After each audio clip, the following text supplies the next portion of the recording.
There are three ways successful investors make money with the stocks and bonds in their investment portfolios. In this video, I'll explain those three ways, and stick around toward the end where I'll be talking about the secret sauce that has the potential to make your money grow even better. Hi, I'm Clark Atterbury, President and Financial Advisor with Atterbury Investment Management. We've been helping people manage their investments and work toward their financial goals for over 30 years. Okay, let's dive into it. The first way successful investors make money with the stocks and bonds in their portfolios is dividends from stocks. If you own a stock, you're a part owner in that corporation. Many companies, not all of them, pass on some of the company's earnings to the shareholders. So if you own a stock of a corporation that pays dividends, that's one way that you can earn money from owning that stock. The second way to earn money is interest earned from bonds. If you've invested in a bond, you've lent your money to a corporation or to a government entity, and they pay interest to you as long as they get to use your money. The third way successful investors earn money from stocks or bonds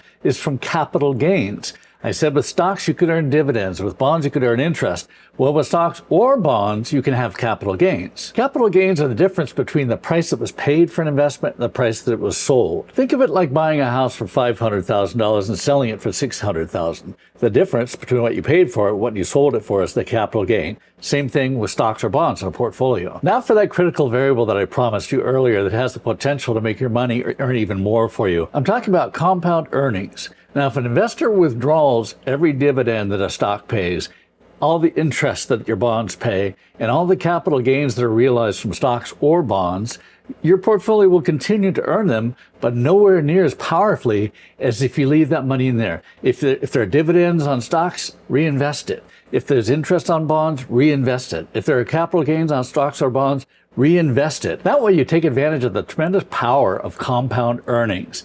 Earning not only on your original investment, but on the reinvested dividends, and then reinvesting those, and so forth and so on, like a snowball rolling downhill, giving your portfolio that secret sauce to help it grow even more over time. At Atterbury Investment Management, we guide our clients through the complexities of the financial markets and help them to build and manage portfolios that are based on their individual needs. Here's our contact information. Feel free to reach out to us. Also, click on the scheduling link in the description below this video if you'd like to set a time for a no-cost, no-obligation consultation to chat and see if we might be a good fit for each other. For more about investment management or retirement planning, watch these videos next.